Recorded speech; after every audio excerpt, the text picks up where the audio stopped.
시청자 여러분 안녕하십니까? 긴급 이슈 점검 시간으로 돌아왔습니다.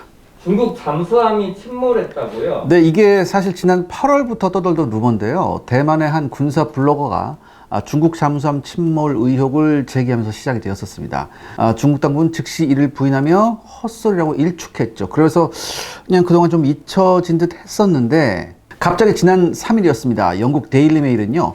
중국 핵잠수함 093-417호가 영국이나 미국 잠수함을 잡으려 중국이 설치한 덫에 스스로 걸려 선원 55명이 사망한 것으로 보인다고 단독 보도했습니다. 이 보도 이후에 The Times, The Sun 등 다른 현지 영국 매체들도 비슷한 후속 보도를 내놨습니다. 이 현지 매체에 의하면 이 사고는 중국 산둥성 앞바다에서 발생했다고 하는데요. 따라서 오늘 샤르 군사연구소에서는요. 중국 핵잠수함의 침몰에 대한 얘기를 여러분과 함께 해보겠습니다.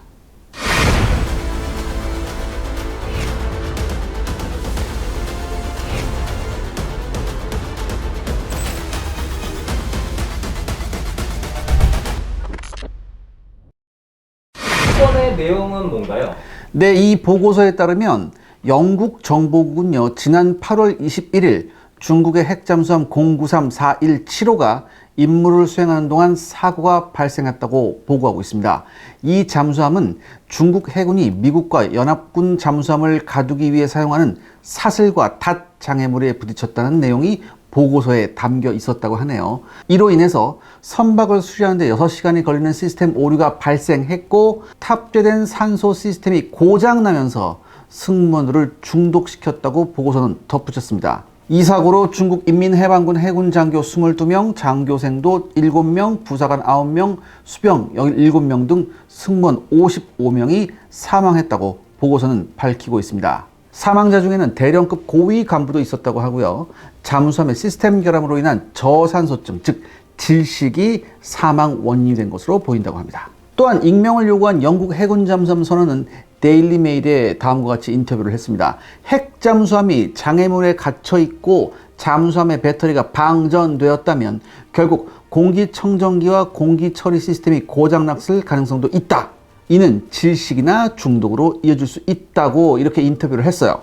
영국 해군은 이런 상황에서 이산화탄소를 흡수하고 산소를 생성하는 기술을 보유하고 있으나 중국은 이런 종류의 기술이 없을 가능성이 높다고 그는 또 추측했습니다. 중국 측은 이번 사건을 완전히 거짓이라고 다시 한번 일축했습니다. 대만도 해당 보도를 부인했죠. 영국 해군 측도 아직 공식 논평을 내놓지는 않았습니다. 사고 난 중국의 핵잠수함은 어떤 잠수함인가요? 네, 사고가 난 것으로 추측되는 잠수함인 중국의 093형 잠수함은요. 중국 인민해방군이 주력으로 운영하는 공격 원잠, 즉 적 전략 원잠을 추적하여 공격하는 잠수함이에요. 수중 배수량 7,000톤의 가압형 원자로 1기를 탑재해서요 25너트의 최고 속력을 낼 수 있고요. 약 100여 명의 승조원이 탑승할 수 있습니다. 최대 자망 심도는 250m로 추정되고 있죠. 그렇기 때문에 탄도미사일이나 순항미사일을 탑재하지 않고 오롯이 어뢰만을 탑재하는 전형적인 공격 원잠이었습니다. 그런데 후기형부터는 대함미사일과 순항미사일 발사능이 추가됐죠. 90년대 중반부터 건조되기 시작한 093형 잠수함은 러시아의 빅터3급 잠수함을 모티브로 건조했지만 프랑스의 기술이 담뿍 들어갔다고 합니다. 원자로 설계와 각종 소나 등의 프랑스 기술이 도입됐거든요. 2006년 초도함이 취역했고요. 이후 093A, 093B형으로 업그레이드가 진행이 되었습니다. 총 건조 척수는 6척에서 7척으로 추정되고 있습니다. 하지만 093형은 고질적인 소음 문제가 심했던 잠수함입니다. 개량형 역시 이 문제를 잡지 못했죠. 093형뿐만 아니라 중국의 잠수함들은요, 흡음 타일 등의 기술력이 서방에 비해 뒤처져 있습니다. 중국은 현재 후속 공격 원잠으로 095형 잠수함을 건조 중에 있습니다. 근데 잠수함이 덫에 걸렸다고요? 네, 이걸 보통 Anti-Submarine Net이라고 하는데요. 한마디로 잠수함을 잡는 그물이에요. 하지만 단순한 그물이 아니라 쇠사슬로 만든 그물망이라고 보면 됩니다. 사용 방식은 사진에 보시는 바와 같이 잠수함이 지나다닐 만한 길목에 설치해서 적 잠수함을 무력화시키는 비교적 원시적인 대잠수함 구조물이에요. 기원은 1차 대전 때부터입니다. 독일 유보트의 공포에 떨던 영국이 설치하기 시작했고 2차 대전에서도 종종 쓰이곤 했죠. 사실 종류를 막론하고 그물은 잠수함한테 쥐약입니다. 90년대 중반 강릉 무장공비 침투 당시 북한 잠수정은 우리 어민이 쳐놓은 나일론 그물에 걸려서 좌초했죠. 하지만 2차 대전 이후에 미국을 비롯한 군사 선진국들은 이 안티 서브머린 넷을 점점 사용하지 않는 추세로 갔습니다. 왜 그럴까요? 이유는 바로 자국 잠수함도 위험할 수 있기 때문입니다. 이게 항상 그 자리에 있으면 좋은데 이게 조금씩 이동하면서 위치를 변경할 수 있기 때문에요. 자칫 아군의 잠수함이 걸릴 수도 있어요. 그리고 설령 움직이지 않는다 해도 아군 잠수함이 항상 피해 다니는 길목을 적들도 위성을 통해서 충분히 알아차릴 수 있습니다. 그렇기 때문에 이게 굉장히 곤란해요. 더욱이 디핑 소나 등 대잠전 기술이 하루가 더게 발전하면서 그물망 없이도 효과적인 대잠 작전이 가능하게 됐죠. 따라서 자칫 아군에게도 위험한 원시적인 안티 서브머린 넷은 빠르게 그 설 자리를 잃게 됐습니다. 그렇다면 중국은 왜 이걸 아직도 쓰고 있었을까요? 이건 바꿔 말하면 아직 중국 해군이 대잠 작전에 자신이 없다는 이야기이기도 합니다. 중국 해군은 현재 나날이 비약적인 발전을 하고 있지만 특히 서방의 잠수함을 잡아내는 대잠 작전에 있어서는 열세를 면치 못하고 있습니다. 일단 중국제 소나의 성능이 그리 신뢰성이 높지 않아요. 자신의 영해를 지켜야 하는 공격 원잠의 성능도 신통치 않은 상황이죠. 제가 아까 말씀드렸죠. 그래서 궁여지책으로 구시대의 유물인 안티 서브머린 넷을 계속 사용하고 있습니다. 그런데 이번 사고가 일어나는 곳이 산둥성 앞바다거든요. 우리로 치면 서해인데요. 수심이 비교적 얕은 우리나라 서해가 잠수함 탐지에 특별히 유리한 측면이 있다고 합니다. 일부에서는 이렇게 말합니다. 서해는 조류의 변화가 심해서 잠수함 탐지에 어려움이 있다고 이렇게 얘기하시는 분들도 있는데, 여러분, 거친 수면이 미치는 영향보다 이 낮은 수심의 바닥이 미치는 영향이 훨씬 더 커요. 즉, 해수면이 거칠어지더라도 수심이 아주 깊은 심해가 아니라면 바닥의 영향 때문에 잠수함의 탐지 확률이 보장된다는 의미입니다. 제가 이걸 어디서 확인했느냐? 서울대학교에 이거와 관련돼서 석사학위 논문을 쓰신 분이 있더라고요. 제가 이 논문을 통해서 이걸 확인할 수 있었습니다. 아무튼 이런 환경에서도 안티 서브머린 넷을 계속 사용했다? 참 중국 해군은 알 수 없어요. 승조원이 전원 사망했다고 하던데요. 여기서부터 미스터리가 시작됩니다. 안티 서브머린 넷에 걸려 중국 잠수함이 좌초됐다는 것은요, 적어도 잠수함이 물리적으로 파괴되지는 않았다는 의미입니다. 잠수함이 두동강이 나거나 하면 얄짤없이 승조원 전원이 사망하는 것은 이해할 수 있죠. 그런데 잠수함이 덫에 걸려 가라앉았는데 무한 동력을 가지고 있는 핵잠수함에서 전원 사망사고가 났다? 여러분, 핵잠수함은요, 비록 잠수함이 가동 불능이 되더라도 원자로가 정상 작동하면요, 이론적으로 계속해서 산소를 발생해낼 수 있습니다. 그렇기 때문에 적어도 질식은 면할 수 있어요. 근데 영국의 기밀문서에 의하면 공기청정 시스템의 고장으로 전원 질식해 사망한 것으로 추정하고 있습니다. 이거 잘 이해가 제가 안 가요.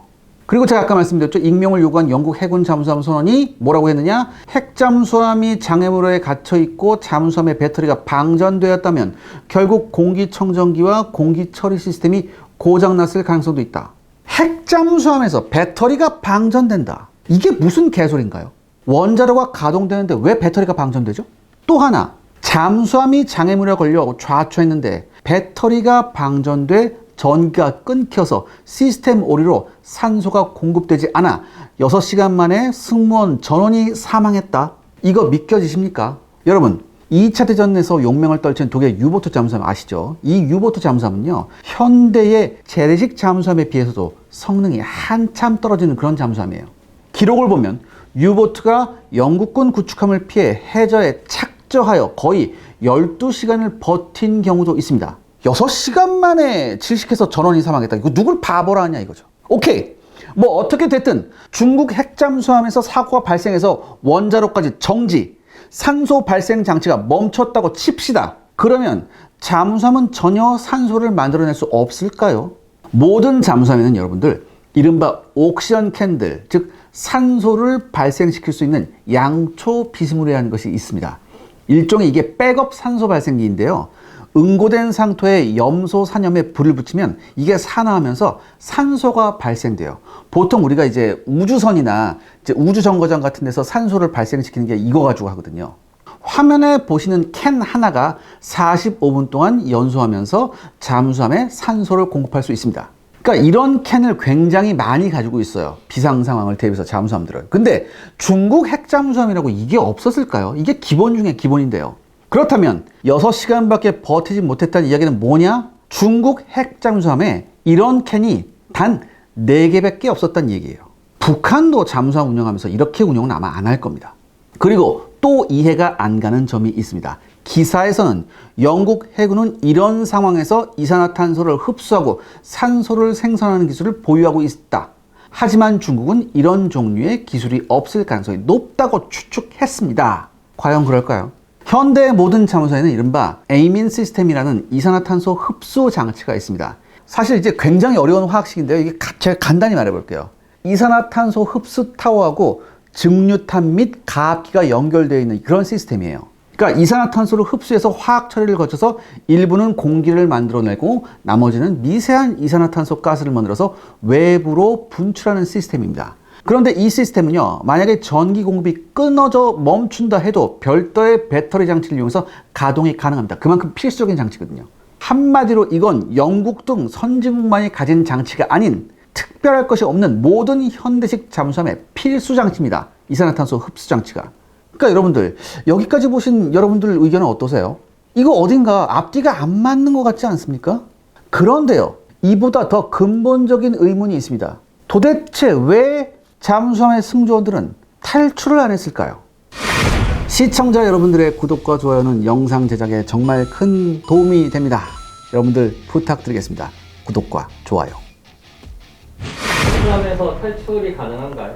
네, 수중에서 잠수함 운용 중 사고가 발생해서 스스로 잠수함이 물 위로 떠오르지 못할 경우에 외부에서 구조해 줄 때까지 안전한 상태를 유지해야 합니다. 잠수함은. 그리고 이를 위해서는 압력 선체가 수압에 의해 파괴되지 않아야 하고요. 승조원들이 생명을 유지할 수 있도록 식료품이 있어야 되고 생명 유지를 위한 필수적인 개통들, 제가 방금 말씀드렸던 뭐 산소 공급이나 이산화탄소 제거 이런 등등등의 장치들이 정상적으로 작동해야 합니다. 그리고 잠수함이 침몰하면 두 가지 구조작전이 순차적으로 진행됩니다. 이건 보통 우리가 레스큐와 셀비지라고 하는데요. 먼저 진행되는 레스큐의 사전적 의미는 뭐냐? 위험이나 어려움에 빠진 승조원을 구하는 것이죠. 그리고 그 다음에 시도되는 것이 셀비지, 즉 조난, 화재 등으로 인해 난파하거나 침몰한 선박의 선체를 인양하는 것입니다.